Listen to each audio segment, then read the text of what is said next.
En una región alpina del sur de Alemania, una casa común fue transformada en un centro de poder absoluto. La residencia de montaña de Adolf Hitler, ubicada en el Obersalzberg, comenzó como una propiedad privada y terminó convertida en el corazón simbólico del régimen nacionalsocialista.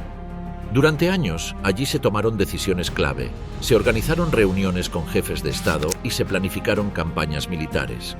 En paralelo, se construyó un segundo edificio en la cima del Kelstein, a más de 1.800 metros de altura, como muestra de fuerza técnica y dominio territorial.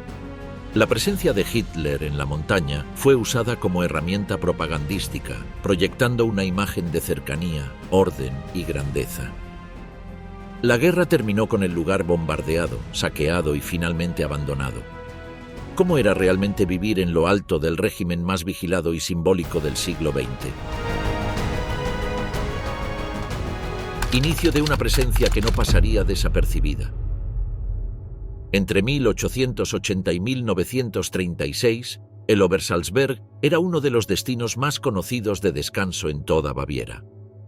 En medio de pensiones y hostales se mezclaban casas de campo muy antiguas que le daban al lugar un aire de postal. Entre los nombres importantes que tenían residencias privadas en esta zona estaban el profesor Linde, el fabricante de pianos Bechstein y el empresario Winter, originario de Buxtehude. El centro del área era el Platterhof, un edificio que también fue escenario clave en la famosa obra de teatro Dos personas, escrita por Richard Voss. Durante los años 20, muchas figuras de la alta sociedad se reunían en esta zona. En el invierno de 1922 a 1923, uno de los primeros ideólogos del partido nazi, Dietrich Eckart, se escondió durante un tiempo en el Platterhof. Fue Christian Weber, otro de los primeros activistas del movimiento, quien finalmente logró llevar a Hitler a Berchtesgaden en 1923 para que conociera a Eckart. Este último se había registrado con el nombre falso de Dr. Hoffmann. Hitler, por su parte, también usó una identidad inventada, Señor Lobo. El paisaje del Obersalzberg le impresionó tanto que volvió varias veces antes de que lo arrestaran por intentar un golpe de Estado. Tras salir de la cárcel de Landsberg, Hitler pidió a la familia Buchner, arrendataria de una finca, que le alquilara una pequeña cabaña de madera ubicada unos 100 metros por encima de la pensión principal. Allí pudo trabajar con tranquilidad en la primera parte de mi lucha durante largas estancias.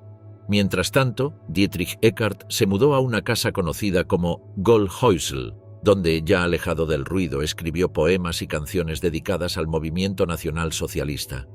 En 1926, el Platterhof cambió de dueños y pasó a manos de la familia Dressel, originaria de Sajonia. Hitler despreciaba a Dressel, lo llamó vago de primera y desde entonces evitó el Platterhof, alegando que ofrecía mala comida y un ambiente desagradable. En esa época solía alojarse en el Marineheim Antenberg o en la pensión Deutsches Haus de Berchtesgaden. Fue allí donde terminó de escribir la segunda parte de su libro. En 1928, Hitler se enteró por casualidad de que la casa conocida como Haus Wagenfeld estaba libre para alquilar. Este pequeño chalet estaba ubicado en un prado justo debajo del Platterhof. Hitler ya lo conocía de sus largas caminatas por la zona. Decidió alquilarlo por 100 marcos del Reich al mes a su dueña, la señora Winter. Vivió allí como inquilino hasta 1933. La casa era administrada por su media hermana, Angela Raubal, quien trabajaba con él desde 1928. Durante ese tiempo, Hitler invirtió bastante dinero en mejorar la vivienda. Quería dejar por escrito estas reformas ante notario, quizá para asegurarse de recuperar parte del dinero si alguna vez vendía la propiedad. Mientras hacía un viaje de propaganda, aprovechó para visitar a la señora Winter en su ciudad natal, Buxtehude. En esa visita le ofreció comprar la casa. Justo al llegar, le contaron que la fábrica de cuero de la familia Winter se había incendiado por un rayo la noche anterior. A pesar de eso, la señora Winter quedó encantada con la visita y aceptó de inmediato la propuesta de Hitler. El 26 de junio de 1933 se firmó la venta por 40.000 marcos de oro. Además de Hitler, otras figuras del régimen también empezaron a instalarse en la zona. Hermann Göring, como mariscal del Reich, y Martin Bormann, entonces subjefe del Estado Mayor del Führer, También consiguieron propiedades en el Obersalzberg. En 1936, la sencilla Haus Wachenfeld fue transformada en lo que luego sería conocido mundialmente como el Berghof. El Obersalzberg se convirtió en un foco de atención cada vez mayor. Además de Berlín, sede oficial del gobierno, esta montaña fue el lugar donde se realizaron muchas visitas de Estado y encuentros diplomáticos que marcaron el rumbo de la política internacional. Incluso en los momentos más duros de la guerra, el Obersalzberg mantenía una apariencia tranquila. Pero todo era una fachada. Detrás de esa postal alpina, Hitler tomaba decisiones importantes, lejos del ruido, con la calma que buscaba para trazar sus planes. Desde el principio, Bormann vio como su obligación personal transformar todo el Obersalzberg para ajustarlo a los gustos de Hitler. Él fue el responsable directo de todos los cambios radicales que sufrió esa montaña, y es difícil imaginar que algo así vuelva a ocurrir en ese lugar.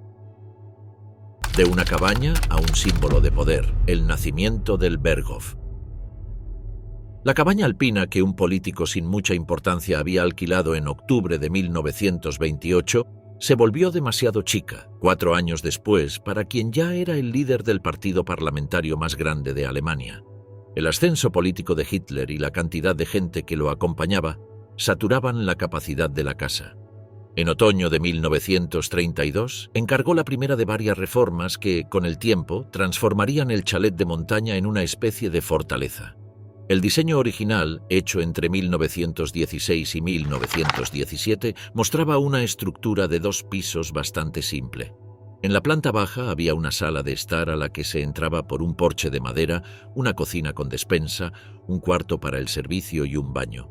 En el piso superior se ubicaban 2 dormitorios grandes al frente, 2 pequeños atrás y un baño completo. En la primavera de 1933, con base en unos planos elaborados en septiembre anterior, se construyó un garaje en el terreno inclinado que estaba justo debajo de la casa, lo que creó una terraza sobre él. Un jardín de invierno que sobresalía sobre esa terraza reemplazó al antiguo porche. Encima de esa estructura, los 2 cuartos delanteros recibieron un balcón más amplio. A la derecha del chalet se levantó una larga ampliación para alojar personal y guardias, y también se rediseñó y ensanchó el camino de entrada. Aunque Otto Dietrich, jefe de prensa de Hitler, decía que su jefe había hecho los planos, los documentos estaban firmados por Josef Neumayer, arquitecto de Múnich y uno de los primeros miembros del partido. Desde el primer contrato de alquiler en 1928, Hitler se había asegurado el derecho de compra preferente sobre la propiedad. La dueña, Margarete Winter, una viuda mayor que vivía en Buxtehude, se mostró reacia a vender. Pero tras una visita personal de Hitler cambió de idea. El 17 de septiembre de 1932 firmaron un acuerdo que fijaba el precio en 40.000 marcos de oro. Tras ser nombrado canciller el 30 de enero de 1933, la media hermana de Hitler, Angela Raubal, intentó adaptarse a las nuevas exigencias del hogar. Entre las facturas guardadas de esa primavera y verano se nota cómo fue ampliando el inventario de la casa. Platos, copas, utensilios de cocina, moldes para postres, lámparas y adornos. El número de artículos para preparar dulces reflejaba el gusto de Hitler por los postres. Curiosamente, también se compraron 5 orinales, tal vez para una nueva ala recién terminada que solo contaba con un baño compartido para 5 habitaciones. La compra de flores, enredaderas, arbustos y equipos de jardinería muestra una atención creciente al aspecto visual del entorno. A pesar de todas estas mejoras, la casa seguía quedando corta para la cantidad de visitas. Un artículo de la revista del New York Times recordó que incluso invitados importantes como Rudolf Hess debían dormir en carpas o encima del garaje. El ayudante personal de Hitler, Heinz Linge, dijo que el comedor, que era un invernadero, era tan pequeño que los comensales tenían que apilar los platos después de comer para ayudar al personal de servicio. Esa falta de espacio fue una de las razones por las que Hitler, en el verano de 1935, decidió una expansión radical de la casa. La obra se terminó en julio de 1936 y fue entonces cuando rebautizó su vivienda como el Berghof. Albert Speer, en sus memorias, contaba que Hitler no solo había hecho bocetos, Había tomado prestados tablero de dibujo, escuadra y demás herramientas para hacer él mismo los planos, cortes y secciones del proyecto a escala, sin pedir ayuda. Aunque Speer reconocía que Hitler dedicó mucho cuidado al diseño, también decía que no tenía el hábito de revisar ni corregir, como si hacen los arquitectos entrenados. Según Speer, Hitler confiaba ciegamente en su primera idea, la dibujaba tal cual sin dudar, y eso le daba al Berghof un toque personal, pero también varios errores funcionales. Su distribución, decía, habría sido calificada con una nota muy baja en cualquier escuela técnica. Aún así, ese desorden le daba un aire auténtico de casa de fin de semana agrandada hasta lo exagerado. El arquitecto Alois de Gano no fue mencionado por Speer, pero sí tuvo un papel en la ejecución técnica. Aunque el edificio nuevo se construyó con materiales modernos, su exterior imitaba el estilo tradicional de madera y yeso. Una ala baja al este recordaba a los establos adosados a casas rurales. Al parecer, Hitler sentía apego por la antigua casa y quiso conservarla por razones personales, no económicas. Para muchos alemanes, esa casa ya se había vuelto un símbolo y él no quería romper ese vínculo emocional. El nombre Berghof, que se traduce como granja de montaña, reforzaba esa imagen de origen modesto y conexión con lo rural. La transformación de Haus Wagenfeld en el Berghof no fue solo una obra de arquitectura, fue una jugada simbólica, planeada para reforzar la imagen del líder como alguien del pueblo, simple pero poderoso, enraizado en la tierra alemana. Desde ese punto elevado, no solo se veían los Alpes, también se proyectaban mensajes sobre cómo debía ser el futuro del país. Así nació el Nido del Águila, el plan que cambió la montaña. Para abril de 1937, Bormann propuso por primera vez la idea de levantar una construcción permanente en la cima del Kelstein. Como el ingeniero Todd había sugerido que el camino llegara solo hasta un punto debajo del pico, a Bormann no le pareció un problema hacer que la ruta continuara hasta la cima, ya que el pequeño salón de té del Moslagner había demostrado que Hitler mostraba interés por ese tipo de proyectos. Bormann decidió que debía construirse un segundo salón, pero esta vez en lo más alto del Kelstein. Esta nueva estructura no solo debía igualar la del Moslagner, sino superarla ampliamente, sobre todo por su ubicación tan extrema y el recorrido espectacular para llegar a ella. Además, el plan incluía entregársela a Hitler como regalo de cumpleaños número 50 en nombre del partido nazi. Hacia finales de abril de 1937, Bormann pidió una reunión con el arquitecto a cargo de todas las obras del Obersalzberg, el profesor Roderich Fick. El objetivo era hablar sobre la construcción del nuevo salón de té del Kelstein. Le pidió que entregara en el plazo de un mes todas las propuestas necesarias. El tiempo era demasiado corto, casi imposible. Los edificios debían seguir una línea estética que no interfiriera con la belleza del paisaje. Más bien, debían encajar con el entorno de forma natural, sin desentonar. El 8 de junio de 1937, el profesor Fick presentó el diseño preliminar del salón a Bormann. Optó por un edificio cuadrado y robusto, hecho de granito. Su diseño armonizaba con el entorno montañoso. La sala principal tendría una forma octogonal y grandes ventanales con vistas abiertas. Esta misma idea ya se había utilizado en el diseño del Moslagner Tea House. Otra sala aparte daría vista directa al valle del Scharitzkel y al lago Königssee. Pero la idea de que la carretera solo llegara hasta la base de la montaña cambió de golpe. Ahora era necesario que subiera hasta la cima para facilitar el transporte de materiales al sitio de construcción. Para resolver eso, todos los ingenieros implicados se reunieron de nuevo el 22 de junio de 1937 para hacer otra revisión del terreno en el Kelstein. Primero decidieron cancelar por completo la construcción del tramo entre Platterhof, Ludwigshöhe y Rabenwand. Ese camino, que ya tenía algo de trabajo avanzado, sería cubierto con escombros para que no quedaran rastros. A partir de entonces, toda la atención se centró en el trayecto Hinteregg-Riemertiefe untere Kellalm. El Dr. Todd propuso cambiar la dirección del trazado. En lugar de seguir desde Sappenkreuz hacia el norte, planteó un giro completo de 180 grados que incluyera excavar el camino directamente en la pared sur de la montaña. Desde ese punto, se construiría un túnel que llevaría hasta un ascensor subterráneo. Con eso se podría llegar al salón en la cima. Aunque al principio los ingenieros del Estado preferían el plan original que terminaba en una meseta natural, en ese momento empezaron a apoyar la nueva propuesta del túnel con ascensor. Otra revisión del sitio ocurrió el 12 de julio de 1937.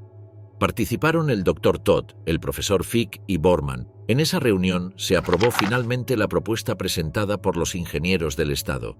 Unos días más tarde, cuando Fick entregó el cálculo estimado de los costos del túnel y el ascensor, recibió lo que ya era costumbre en el Obersalzberg: un estallido de ira por parte de Borman.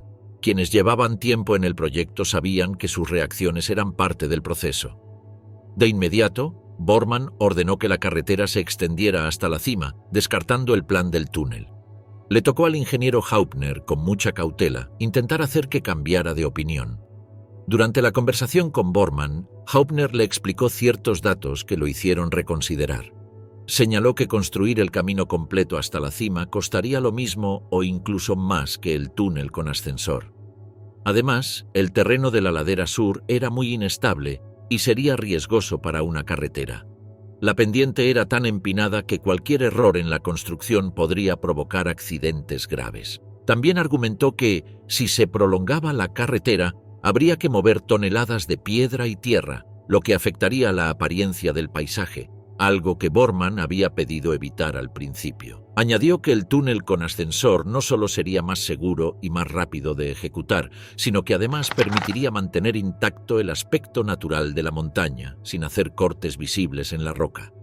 Borman escuchó todo en silencio. Finalmente aceptó. El ascensor y el túnel se harían, como se había sugerido, y la carretera llegaría hasta un punto específico desde donde los visitantes podrían continuar por ese trayecto vertical oculto dentro del monte. A partir de ahí, el proyecto tomó velocidad. Se establecieron turnos de trabajo sin descanso, se revisaron todos los planos y se fijaron fechas límite muy ajustadas. La presión era constante. Aunque el regalo era simbólico, el encargo tenía peso político. No se trataba solo de una casa de montaña, era una muestra de poder, dominio técnico y grandeza personal. El Kelstein House no nació de un capricho arquitectónico, sino de un cálculo estratégico de imagen y propaganda. En lo alto del macizo debía elevarse no solo una estructura, sino una señal clara de quién estaba en la cima del poder. El ascensor escondido en la montaña, la obra más riesgosa del proyecto. La empresa Polensky y Zollner delegó a los hermanos Reck, expertos en túneles del Tirol del Sur, la tarea de abrir los pasadizos que conectaban con el túnel principal y el pozo del ascensor. Su experiencia en excavaciones subterráneas era bien conocida entre los especialistas del sector. El primer diseño estuvo a cargo del profesor Roderick Fick, quien ya manejaba la parte interior y exterior de las obras en el Obersalzberg. El 27 de septiembre de 1937 comenzaron a trabajar en el túnel de servicio. La supervisión inicial la llevaban ingenieros del Estado. Para el 1 de octubre, Fick solicitó que esa tarea pasara directamente a su equipo. Argumentó que ese túnel estaba ligado a la construcción del T-House, por lo tanto, le correspondía. 2 semanas después, su oficina tomó el control. En ese momento, el túnel tenía unos 100 metros de longitud y el pozo del ascensor ya se había perforado hasta 15 metros de profundidad, desde la cima hacia abajo. La noche de Navidad de 1937 no fue tranquila para los ingenieros del Estado. Recibieron una carta de Borman en la que pedía, otra vez, hacerse cargo del túnel, el pozo y la sala de espera. Tras visitar el sitio, consideró que los avances eran muy lentos. El 8 de enero de 1938, el traspaso de responsabilidades se formalizó. Ese mismo día, representantes de las empresas constructoras se reunieron con Fick, el Dr. Todd y el ingeniero principal del T-House, Alfred Reinhardt, para resolver varios problemas pendientes. No quedó registro completo de lo discutido, pero uno de los puntos centrales habría sido la logística del transporte de materiales. Para cumplir con los plazos, las órdenes principales para avanzar con el túnel principal, el pozo, la sala de espera y el túnel de servicio se dieron directamente en el terreno. Como los planos oficiales no estuvieron listos hasta febrero, muchas decisiones se tomaban día a día. Aunque Reinhardt se esforzaba en mantener el ritmo, la presión sobre los trabajadores fue aumentando. Durante el invierno surgieron nuevas tareas. Se decidió que el ascensor debía tener capacidad para 15 personas en lugar de 10. Eso obligó a ampliar el pozo hasta alcanzar una superficie de 23 metros cuadrados. También había que construir salas para motores y generadores de emergencia a 40 metros de profundidad en el interior de la montaña. A su vez, se requería un túnel paralelo al principal, conectado con esas salas técnicas. La obra avanzaba en 3 turnos diarios, sin parar. El acceso al túnel quedó bloqueado 2 veces por deslizamientos de tierra. El 4 de mayo de 1938 se concluyó la perforación del pozo y la empresa Fluor comenzó la instalación del ascensor. La profundidad final fue de 126 metros, con una desviación vertical mínima de solo 3 centímetros. Para corregir esa diferencia, se aplicó una capa de revestimiento con yeso especial. La sala de espera se construyó con mármol de Ruhpolding. Su techo abovedado, de 6,5 metros de alto, fue ensamblado sin usar cemento entre las piedras. Para permitir esa altura interior, la excavación del túnel debió alcanzar 9,5 metros. Las paredes del pasadizo fueron recubiertas con bloques de mármol Kalberstein, colocados con una separación de 2 centímetros entre sí. Los espacios fueron rellenados con mortero rojo, del mismo tono que la piedra. Según el diseño de Fick, la entrada del túnel y la sala octogonal cercana se revistieron con mármol Untersberger. Las paredes exteriores en la salida del túnel aprovecharon el soporte natural de la montaña. La parte estructural del túnel de servicio, en paralelo al principal, fue hecha de cemento. Las secciones que unían el pozo con las salas técnicas se dejaron en roca viva. La caverna destinada a los generadores fue aislada con planchas metálicas acanaladas y recubiertas de zinc. La impermeabilización de la sala de espera y la bóveda intermedia se realizó con aislamiento adherente especial. Toda la estructura se protegió contra la humedad con más planchas metálicas acanaladas y tratadas.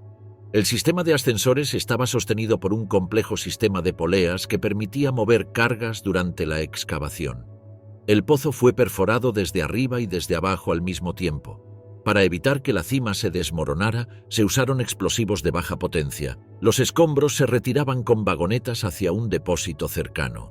Un trabajador perdió la vida durante la obra, pero nunca se dieron a conocer los detalles. Aún así, no hubo más víctimas graves, algo raro en una obra de esa magnitud. Para mantener motivada a la plantilla, las empresas repartían cerveza gratuita todos los días. El sistema subterráneo del ascensor incluía una sala para combustible, una sala de transformadores, un cuarto de mandos, generadores diésel de emergencia y una zona de espera. Toda esta red estaba conectada con la entrada del túnel, justo debajo del área de estacionamiento. En total, la red de túneles recorría más de 100 metros antes de llegar al ascensor. Uno de los mayores desafíos surgió con el clima. La temperatura interior del túnel se mantenía en 7 grados centígrados. Cuando subían las temperaturas afuera, el aire frío condensaba humedad en las paredes. Bormann ordenó instalar un sistema de calefacción de inmediato. El ingeniero Weber fue el encargado del diseño, que incluyó ventiladores grandes para extraer aire fresco por el túnel de servicio y canalizar aire caliente por tubos eléctricos. El sistema fue implementado por la empresa Danneberg y Quandt. Para agosto de 1938 se colocaron 11 salidas de aire entre los túneles. Las tareas continuaron con muchas dificultades, desde ductos mal posicionados hasta falta de espacio para los técnicos. A pesar de todo, la estructura se terminó a tiempo. El techo del Tercer Reich, así se levantó el nido del águila. La empresa Hochtief empezó los trabajos de base del nuevo salón en lo más alto del Kelstein a mediados de febrero de 1938. Como el terreno en la cima era demasiado estrecho, se tuvo que quitar parte de la roca para poder montar los cimientos. Bormann encargó esa tarea al ingeniero Alfred Reinhardt, quien trabajaba bajo las órdenes del profesor Roderick Fick. Los obreros fueron ubicados en el campamento del Kelstein, unos 200 metros por debajo de la cumbre. También se levantaron refugios más pequeños justo en la cima para que los turnos de trabajadores tuvieran dónde resguardarse. Al mismo tiempo, se amplió la capacidad del sistema de cableado que transportaba materiales. La estación superior quedó instalada justo al lado de la entrada del ascensor. Las medidas exactas del edificio fueron marcadas con estacas directamente sobre la cima. Después se le mostraron a Bormann. Las pesadas piedras de granito para la fachada, ya cortadas y listas desde noviembre del año anterior en una cantera en Passau, fueron subidas una por una usando el cable aéreo. La empresa Philipp Holzmann, bajo la dirección del ingeniero Hans Führer, fue la encargada de colocarlas siguiendo el diseño original. La cantidad de obreros trabajando en lo que se conocía como el sitio de construcción más alto de Alemania era enorme. Carpinteros, colocadores de azulejos, técnicos del ascensor de la firma Floor, albañiles y asistentes compartían el estrecho espacio. Para evitar accidentes en esa zona peligrosa, se instalaron señales de advertencia y barreras a lo largo de todo el sitio. A pesar de todo, no se registraron heridos graves durante esta fase de la obra. El diseño del salón fue hecho con estructura de madera, pero el edificio en su mayoría estaba compuesto por concreto, sobre todo en el área principal. Tanto las paredes interiores como las exteriores estaban recubiertas con piedra, lo que le daba una apariencia sólida, como si fuera todo de roca natural. Las piedras para la fachada provenían de una cantera cerca de Hausenberg, en la Baja Baviera. En el interior se instalaron pisos de piedra, paneles de madera, lámparas empotradas y muebles pesados, todo con materiales elegidos por su resistencia y su apariencia. La cúpula del salón principal fue diseñada para dejar entrar luz natural desde lo alto, mientras que las ventanas panorámicas ofrecían una vista clara del valle de Berchtesgaden y del lago Königssee. Durante todo el proceso se trabajó las 24 horas del día. Las tareas nocturnas se hacían con iluminación mínima. La presión por terminar a tiempo era constante. Muchos de los obreros vivían en condiciones duras, con poco descanso y debían subir por senderos empinados hasta el campamento base. El ascensor, ya en construcción en paralelo, tenía una cabina de 2 niveles. La parte superior se usaba para pasajeros, mientras que la inferior servía para llevar suministros desde la base hasta el tea house. El diseño del sistema permitía que ambos compartieran el mismo eje vertical sin interferencias. La estructura interior combinaba funcionalidad y propaganda. Cada elemento del edificio estaba pensado no solo para resistir el clima extremo, sino para transmitir poder. Los ventanales mostraban el paisaje como si se tratara de una conquista visual. El salón, revestido con piedra y madera, mezclaba lo rústico con lo monumental. Uno de los momentos clave fue la instalación final de las paredes exteriores. Las piedras se izaban mediante grúas manuales y luego se alineaban cuidadosamente con instrumentos de precisión. Los planos detallaban cada junta y cada ángulo, y todo debía coincidir al milímetro. El mobiliario del interior también reflejaba ese enfoque. Las mesas, sillas y bancos eran hechos de madera maciza, tallados a mano y adaptados a las medidas exactas del espacio.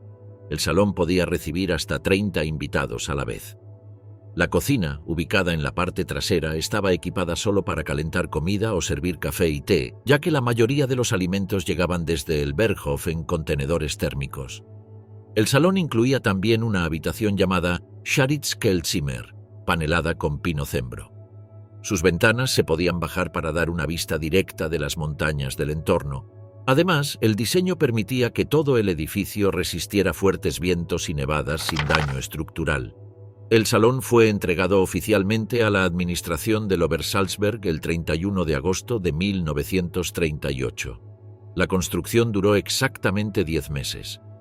En marzo de 1939, Bormann organizó una reunión con los jefes de obra, donde se sirvió café como celebración informal. Ese mismo año se decoró el interior con objetos caros, alfombras de lana, candelabros de bronce, cortinas gruesas y una vajilla de porcelana con diseño exclusivo fueron incluidos como parte del amueblamiento. Algunas piezas estaban firmadas por marcas de lujo de Múnich y Berlín. El gasto total del proyecto, sumando construcción y decoración, fue estimado en más de 6 millones de marcos del Reich. Hitler visitó por primera vez el lugar el 16 de septiembre de 1938. Aunque el interior aún no estaba completamente terminado, Bormann quiso mostrarle el resultado. Hitler se quejó del aire enrarecido por la altitud y de la ubicación tan expuesta al clima. A pesar de eso, regresó varias veces con invitados políticos y miembros de su círculo más cercano. Entre ellos estaban Speer, Goebbels, Himmler, Ribbentrop y el ministro italiano Tiano. El nido del águila, como se lo conocería más tarde, no fue pensado solo como una casa de té.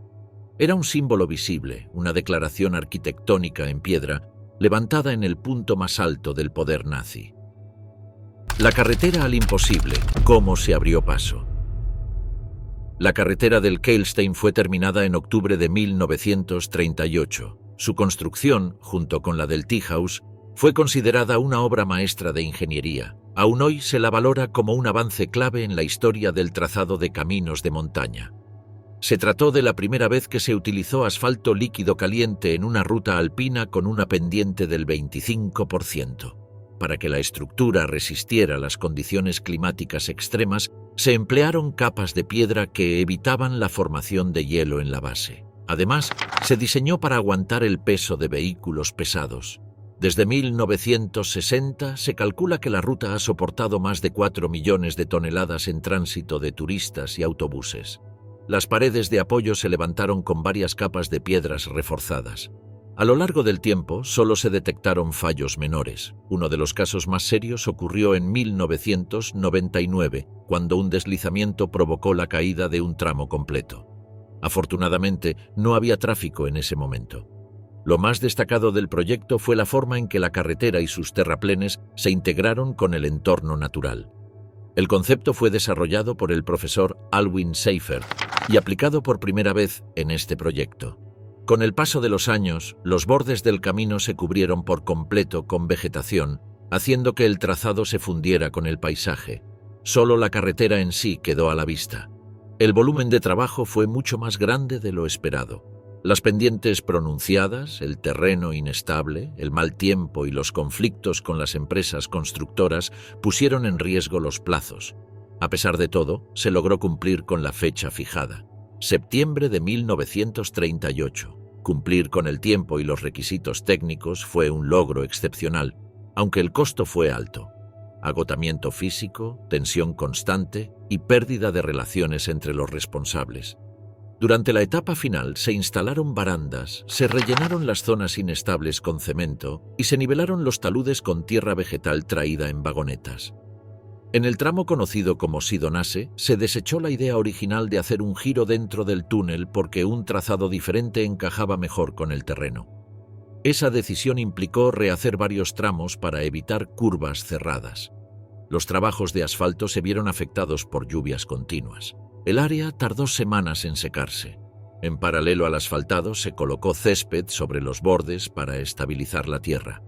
Además, se recogieron miles de piedras sueltas que podían dañar la imagen del camino terminado. En el sector de Offner-Kirchel, una avalancha de rocas destruyó la cerca de seguridad recién puesta.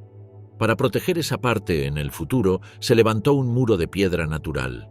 Otro de los desafíos técnicos fue asegurar el sendero desde el estacionamiento hasta la cima. Para evitar que cediera, se asfaltó y se cubrió con una capa dura. También se reforzó una zona afectada por un deslizamiento debajo del camino de Dalsenwinkel.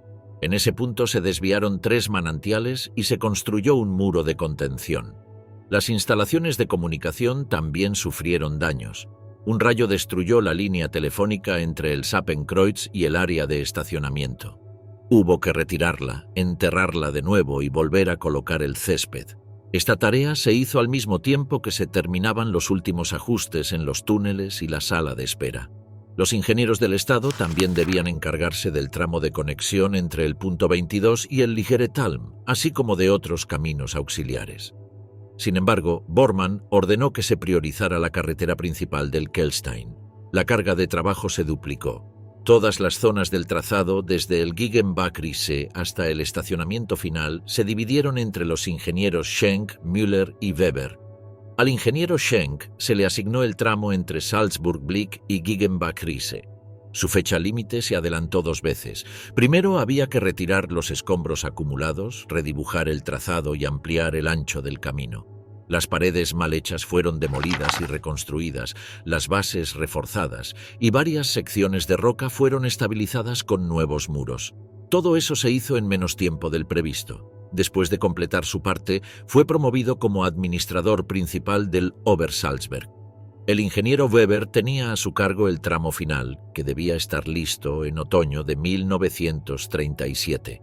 Aún faltaba mucho por hacer: rellenar con grava, reforzar los bordes, montar barandas, preparar la base de cemento y colocar drenajes.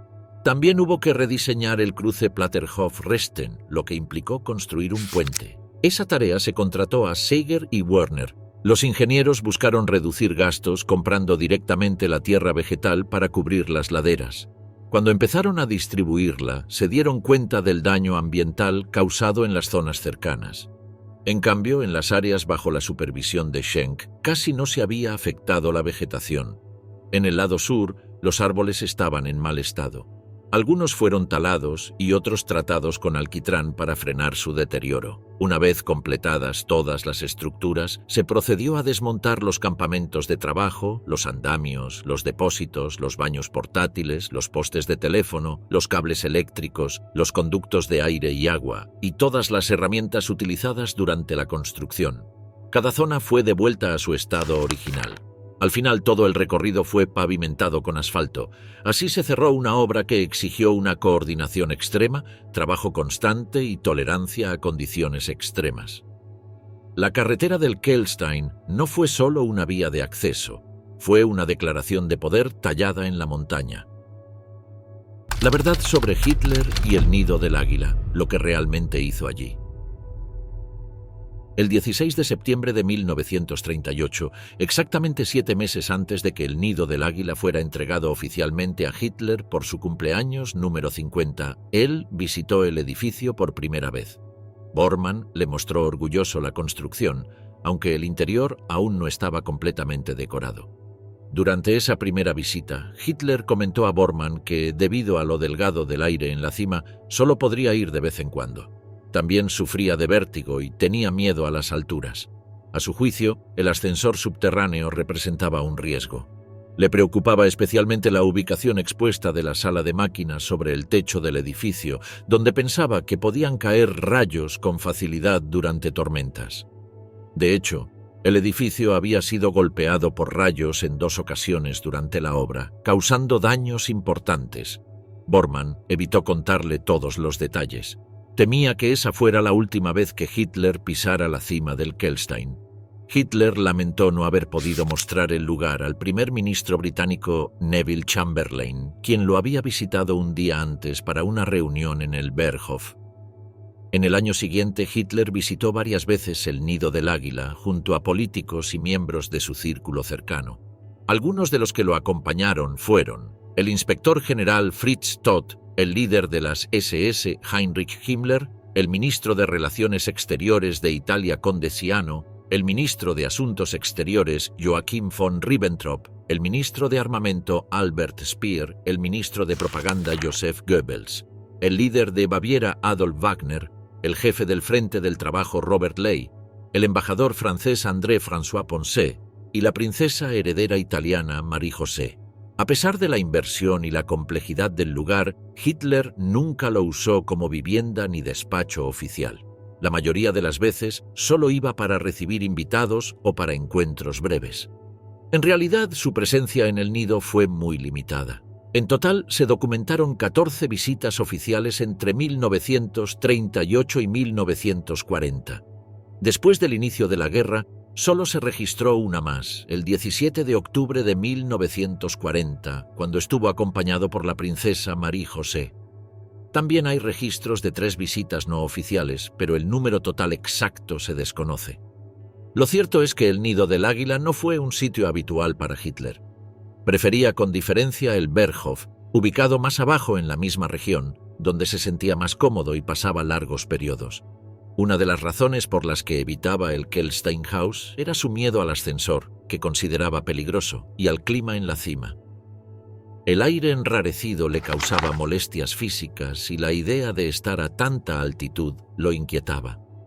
La ubicación expuesta del edificio hacía que se sintiera vulnerable, sobre todo durante tormentas.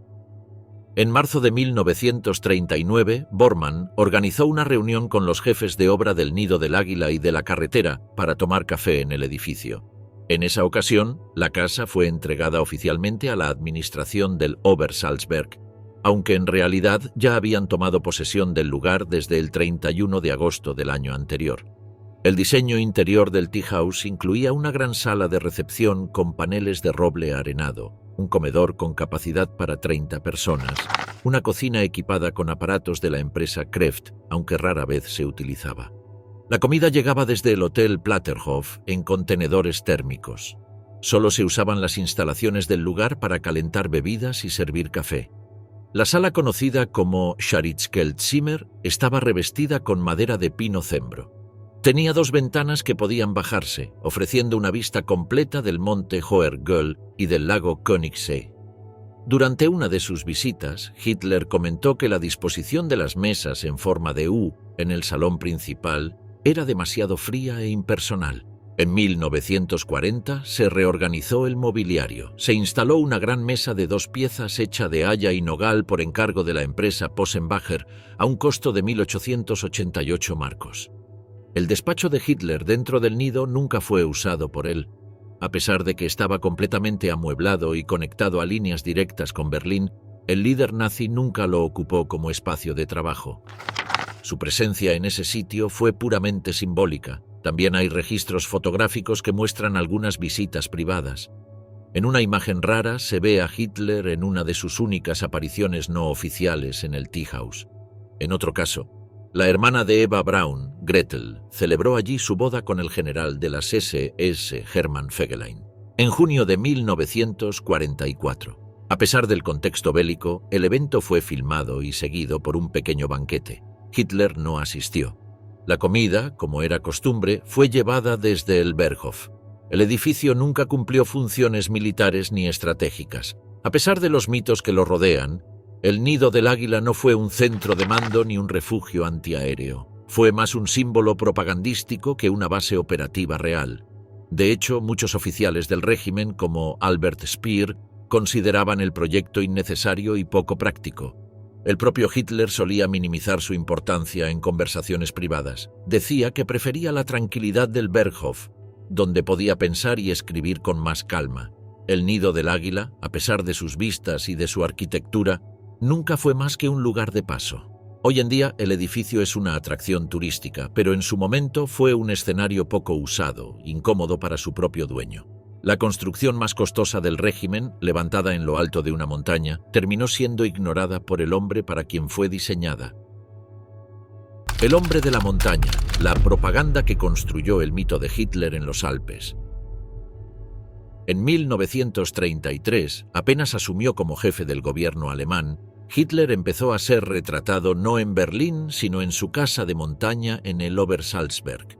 Ese mismo año se publicó un libro titulado La patria adoptiva de Adolf Hitler, que mezclaba dibujos de paisajes puros, casas de madera sencillas y escenas de vida tranquila en la montaña.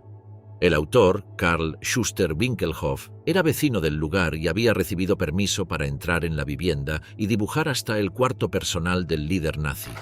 Las ilustraciones mostraban valles amplios y cumbres nevadas. Una imagen retrataba Berchtesgaden visto desde el camino que tomaba Hitler al subir. La intención era que el lector se sintiera parte de esa mirada.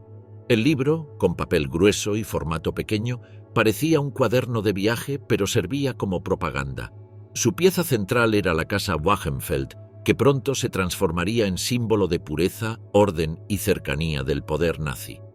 En paralelo, el fotógrafo oficial Heinrich Hoffmann publicó imágenes donde Hitler aparecía alimentando ciervos, jugando con niños o saludando a aldeanos.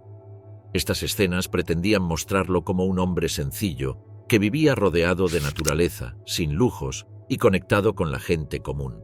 Para los medios nacionalsocialistas, la casa en la montaña no era solo un hogar.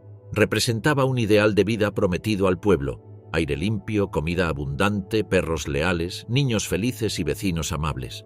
Quien compraba una postal de la casa o una imagen del líder en su balcón no solo mostraba admiración, sino que participaba simbólicamente de esa visión, la de un país fuerte, unido y en armonía con el entorno. Algunos visitantes recorrían kilómetros para llegar hasta la reja de Haus Wagenfeld. Incluso cuando Hitler no estaba presente, la sola imagen de la vivienda justificaba el viaje. Era un punto de referencia emocional, Para muchos, era el lugar donde comenzaría el futuro que les habían prometido. La propaganda repetía que allí, en medio del silencio alpino, Hitler encontraba inspiración. Se decía que en ese entorno tranquilo había ideado sus planes más importantes. Las fotografías lo mostraban contemplando las montañas rodeado de nieve, con el rostro serio. Ya no se trataba del político sonriente de las campañas, sino del líder reflexivo que pensaba en la nación desde lo alto. Las poses de Hitler imitaban las pinturas románticas alemanas del siglo XIX. En ellas, un personaje solitario, de espaldas, mira el paisaje inmenso. En cambio, Hitler siempre aparecía de frente, reconocible. No era un hombre común admirando la naturaleza, sino alguien que parecía dominarla con su sola presencia. Las películas de los años 20 y 30 también reforzaban ese mensaje. Directores como Arnold Fanck o Louis Trenker mostraban los Alpes como el lugar de la fuerza física, la lucha, la pureza, la superación. La cámara destacaba la belleza extrema de los paisajes como si fueran escenarios sagrados. La propaganda nazi tomó esa imagen y la adaptó. Hitler no era solo parte del paisaje, era su dueño. A diferencia del arte romántico, que mostraba respeto por la grandeza de la naturaleza, los nazis enseñaban que esa naturaleza estaba al servicio del líder. El Kehlsteinhaus, construido en la cima de un pico imposible, reflejaba ese pensamiento. Era una obra que desafiaba el terreno, un gesto de dominio. La famosa ventana del Berghof, donde Hitler aparecía con el Untersberg de fondo, se convirtió en una de las imágenes más reconocidas del régimen. En esas fotos nunca aparecían otras personas, no porque no estuvieran, sino porque habrían sido minimizadas por la escala del fondo. Las tomas eran cuidadas para que el tamaño del líder fuera proporcional a la montaña, como si ambos compartieran la misma jerarquía. También se mostraba a Hitler inspeccionando obras junto al ingeniero Fritz Todt, marcando caminos o verificando túneles. Era una forma de decir que la tecnología, lejos de romper el orden natural, lo mejoraba. En otra versión más suave lo veíamos alimentando animales o jugando con niños, reforzando la idea de un hombre justo y confiable. El Berghof era presentado como la meta después del esfuerzo. Un libro de propaganda decía «Berchtesgaden, el destino del líder tras semanas de trabajo duro». Esa frase no solo marcaba un lugar, sino una promesa. Quien luchara también tendría su descanso en una tierra fértil. En muchas imágenes, Hitler salía al balcón o caminaba por la terraza. Miraba hacia el horizonte, sin hablar. Su figura estaba ligada a conceptos como renovación, paz interior, alimento espiritual y sentido del deber. Incluso el pan con mantequilla que preparaba su hermana Ángela era parte de ese mundo simbólico. Todo era cercano, simple y natural. La propaganda repetía que allí dormía mejor, pensaba con claridad y se rodeaba de los suyos. Las visitas al Obersalzberg eran vistas casi como peregrinaciones. La gente se agolpaba junto a las rejas para verlo pasar, tocar su mano o recibir una palabra. En algunas fotos, una mujer mayor los saluda con el brazo en alto mientras sostiene su bolso con fuerza. En otras, Hitler se inclina hacia una niña que sonríe. Estas escenas vendían la idea de que cualquiera podía tener un momento con el líder. Sin embargo, esa imagen de cercanía ocultaba una realidad más dura. A los vecinos originales se los desplazó sin miramientos. Algunos aceptaron dinero, otros fueron forzados. Hubo amenazas de enviarlos a campos de concentración si se resistían. En invierno, incluso se quitaban techos para acelerar las mudanzas. Pero nada de eso aparecía en las postales ni en los libros de propaganda.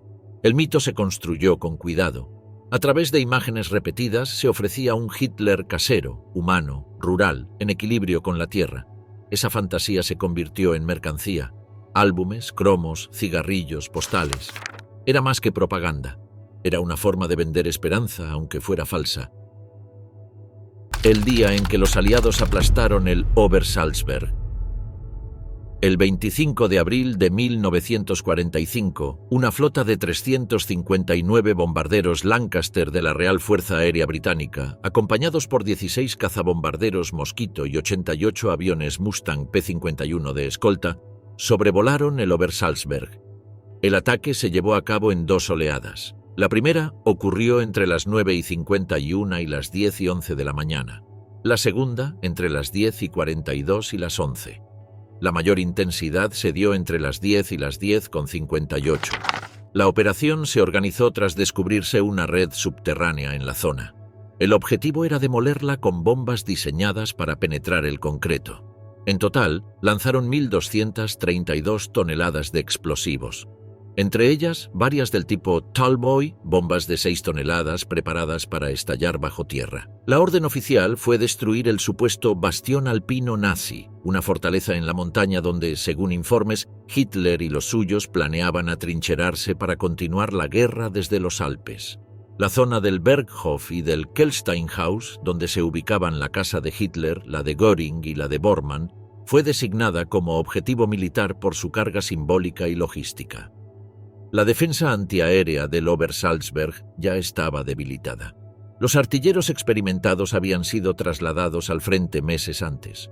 Los pocos operadores que quedaban eran inexpertos. Solo dispararon algunos tiros desorganizados antes de quedarse en silencio. Miles de personas lograron refugiarse en los búnkeres subterráneos. A pesar del bombardeo masivo, el número de muertos fue bajo. Sin embargo, se confirmaron víctimas entre civiles, incluidos niños atrapados en espacios abiertos. El Berghof fue impactado por varias bombas. La parte este y oeste ardieron por horas. El tejado de la casa, que cubría el gran salón y los aposentos de Hitler, colapsó. La sección original, conocida como Haus Wagenfeld, se abrió por completo tras recibir un impacto cercano. En el interior, el suelo quedó cubierto de escombros y el mobiliario fue destruido. Según su secretaria, Christa Schröder, la parte nueva del edificio quedó inhabitable. Aunque los medios anunciaron que la casa había sido reducida a polvo, muchas secciones seguían en pie. El ala este y parte del gran salón resistieron. Sin embargo, días después, el 4 de mayo, miembros de las SS que aún quedaban en la zona rociaron el Berghof con gasolina y lo incendiaron, completando su destrucción. El Kelsteinhaus, por su parte, no fue alcanzado. A pesar de ser uno de los objetivos, ninguna bomba dio en el blanco. Su pequeño tamaño, estimado en unos 17 metros cuadrados, dificultó el impacto directo.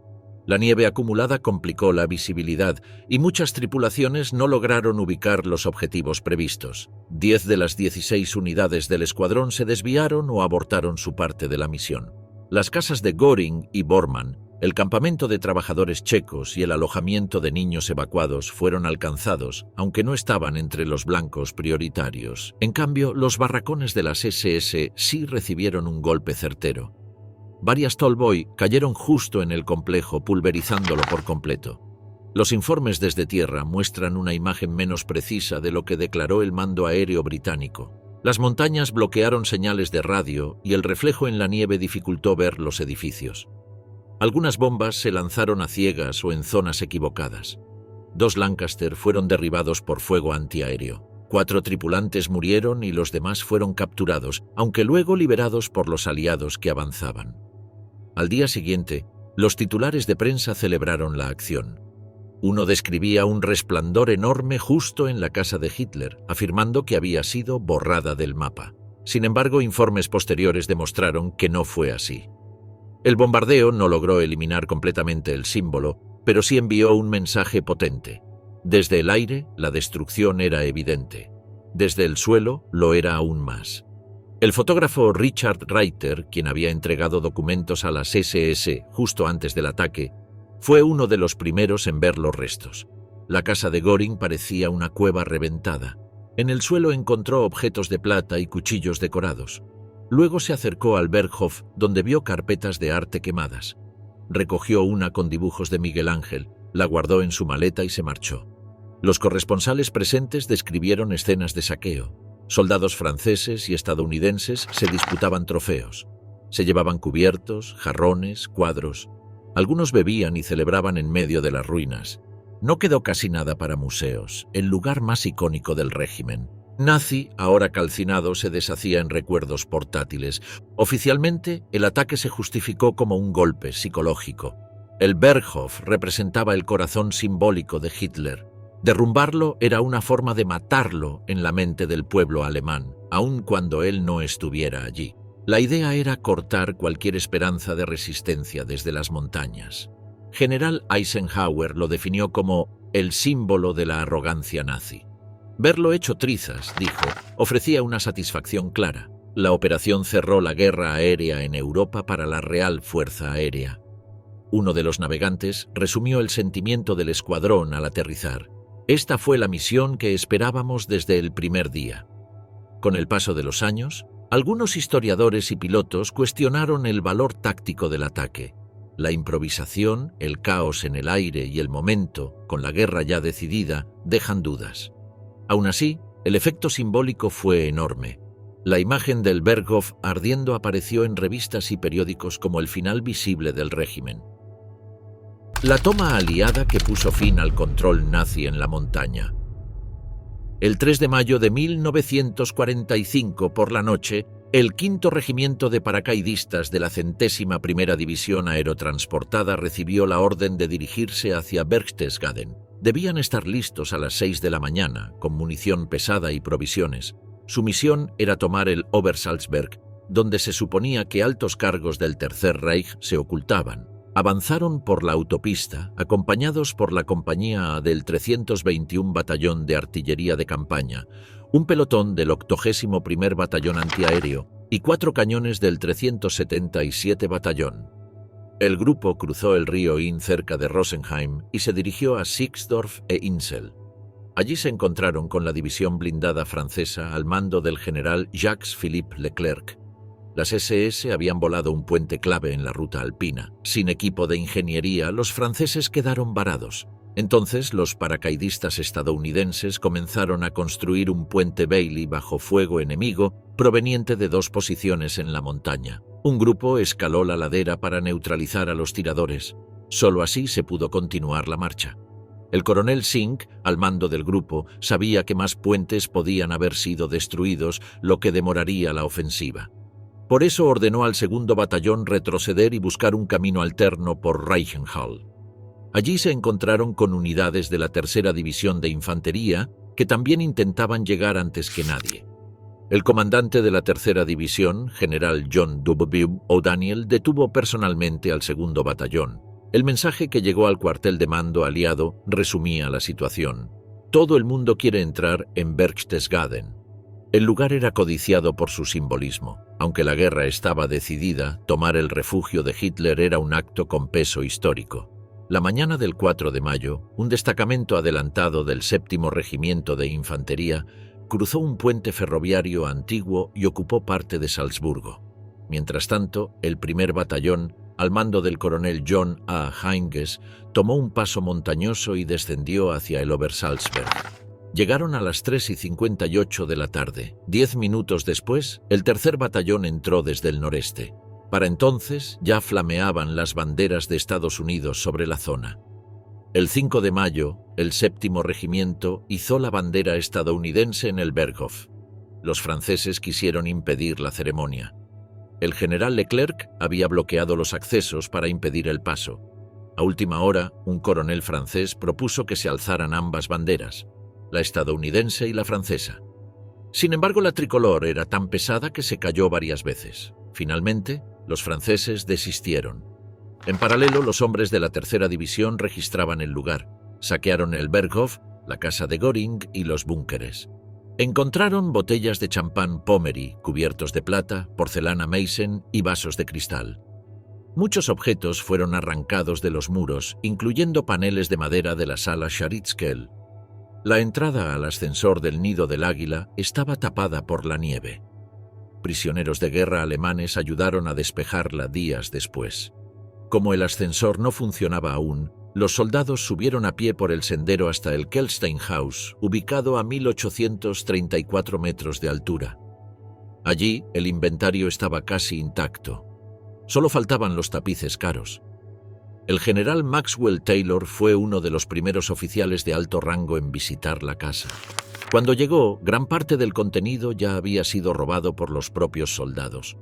Molesto, ordenó que se estableciera vigilancia permanente en el lugar. Esta tarea se asignó al coronel Harper, quien lo anotó en su diario el 10 de mayo. Berchtesgaden quedó entonces bajo ocupación estadounidense.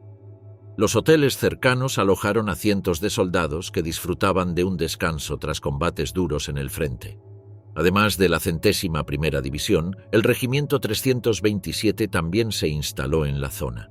El 15 de mayo, los generales Omar Bradley y Wade Hayslip visitaron el Nido del Águila, trasladados en el Mercedes blindado de Hitler.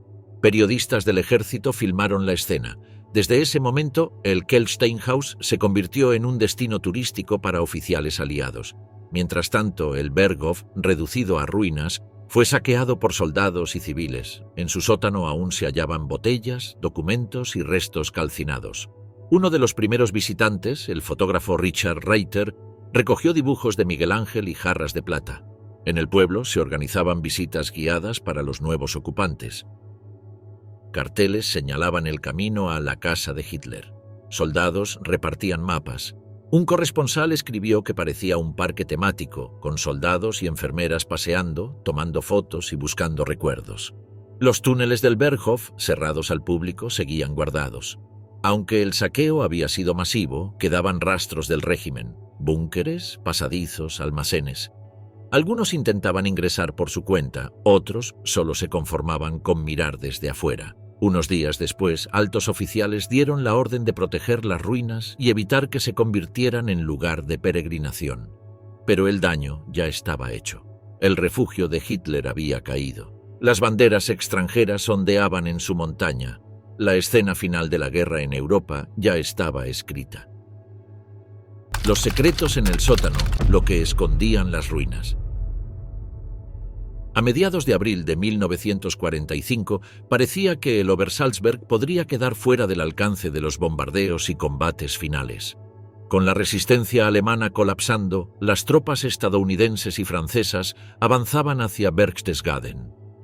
El 16 de abril, la aviación aliada destruyó los últimos restos funcionales de la Luftwaffe. Casi 900 aviones en tierra, sin pilotos ni combustible. Esa noche, el general Karl Spaatz declaró que la guerra aérea estratégica había terminado.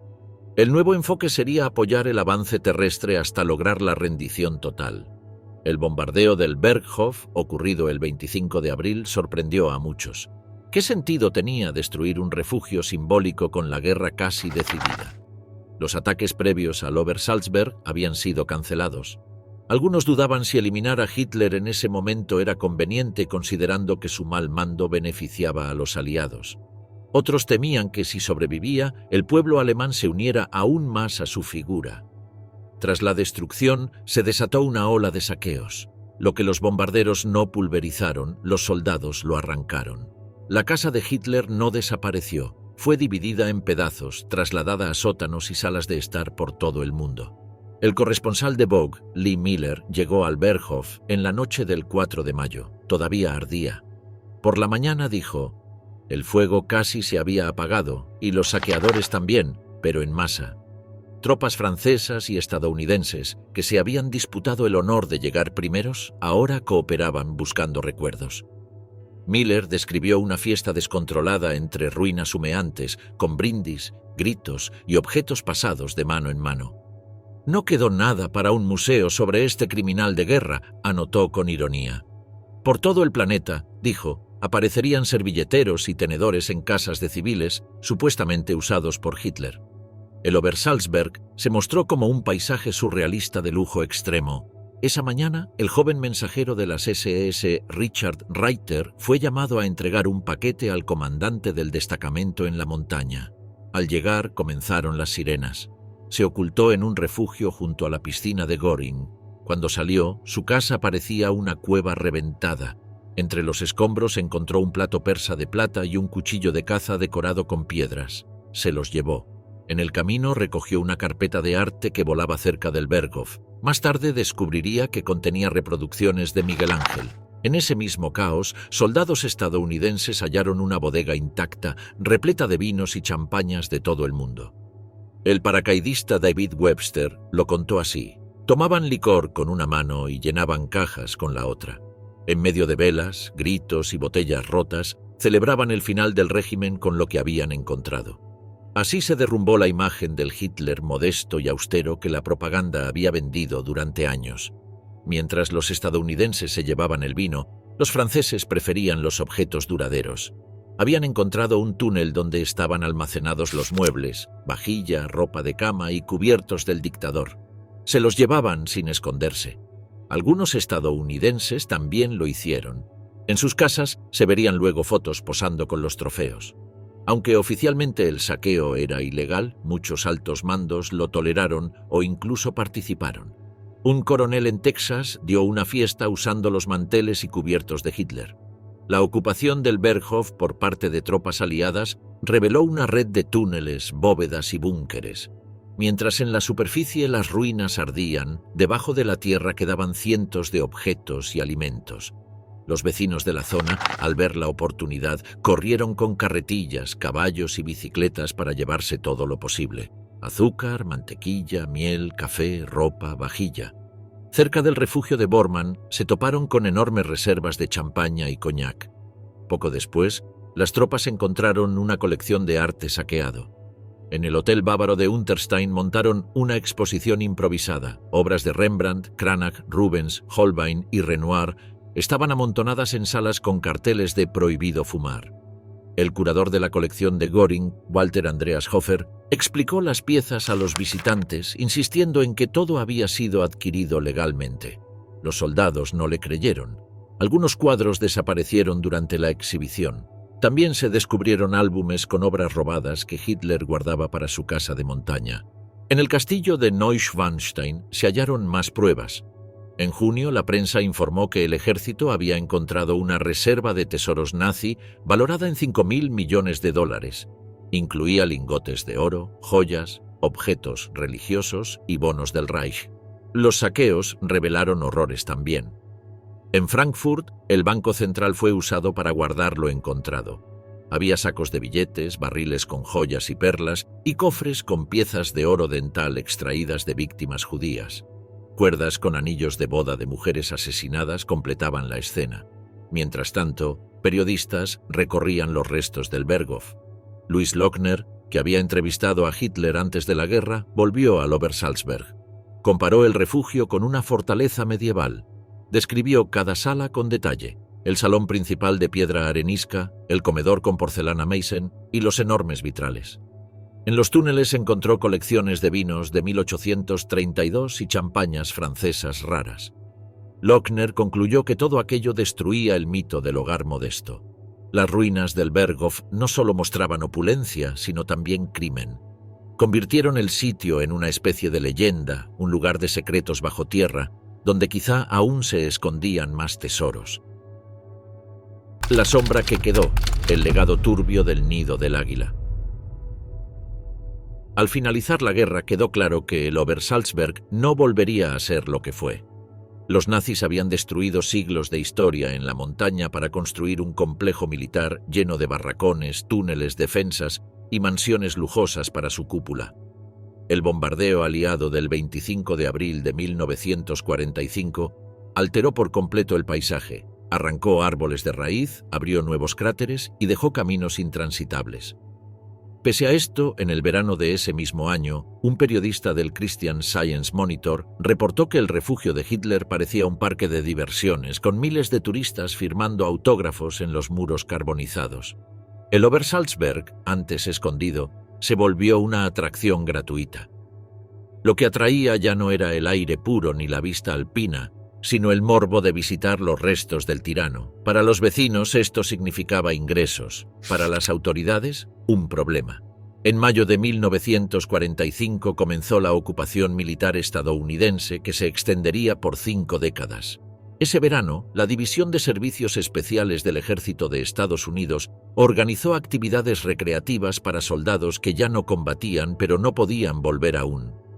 Uno de los sitios más visitados fue Berchtesgaden. El flujo incluía soldados, enfermeras, senadores, generales y hasta artistas. Un cartel a la entrada decía «La casa de Hitler». Un periodista describió cómo un cabo de la 101ª División Aerotransportada entregaba mapas y advertía no subir al nido del águila con niebla, porque podías lanzar un jeep al vacío en una curva cerrada. Otro contó que al llegar a la cima, en un día claro, el paisaje tenía un tono lavanda con sombras negras. Un soldado lo comparó con una película de Disney. La casa estaba intacta, sin señales de guerra, como si Hitler pudiera volver en cualquier momento. La única diferencia, bromeó un oficial, es que Adolf ya no vive aquí. Los túneles del Berghof también causaban fascinación. Aunque muchos ya habían sido saqueados, todavía conservaban muebles, libros, vajillas y objetos personales. Price Day, corresponsal del Baltimore Sun, los recorrió solo en junio de 1945. Dijo sentirse extrañamente solo y se perdió entre pasillos. Vio libreros nuevos llenos de enciclopedias, manuales de cocina y hasta vajilla de las SS. Otro visitante probó la cama de Hitler y la encontró incómoda. La mezcla de lo cotidiano con lo siniestro era lo que más atraía. Era como ver a un dios mitológico tomando té en pantuflas antes de lanzar rayos. El lugar era un laberinto de lo macabro y lo familiar. La cocina del Berghof estaba intacta, pero todos querían ver dos cosas, la gran ventana del gran salón y el nido del águila. Pararse allí era como imitar la mirada del dictador, compartir su punto de vista, como proponía la propaganda nazi.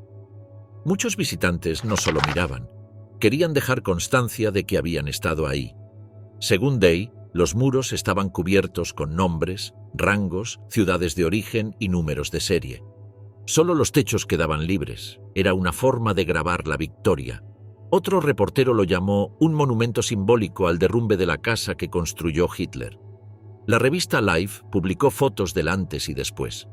El New York Times bromeó diciendo que el fantasma de Hitler tendría que buscar otro sitio para rondar. Sin embargo, los turistas nunca se fueron. Pese a los intentos por borrar las ruinas, el tráfico era tan alto que impedía que la hierba creciera sobre los escombros. La casa, aunque demolida, seguía siendo el sitio más visitado de Alemania sin promoción oficial.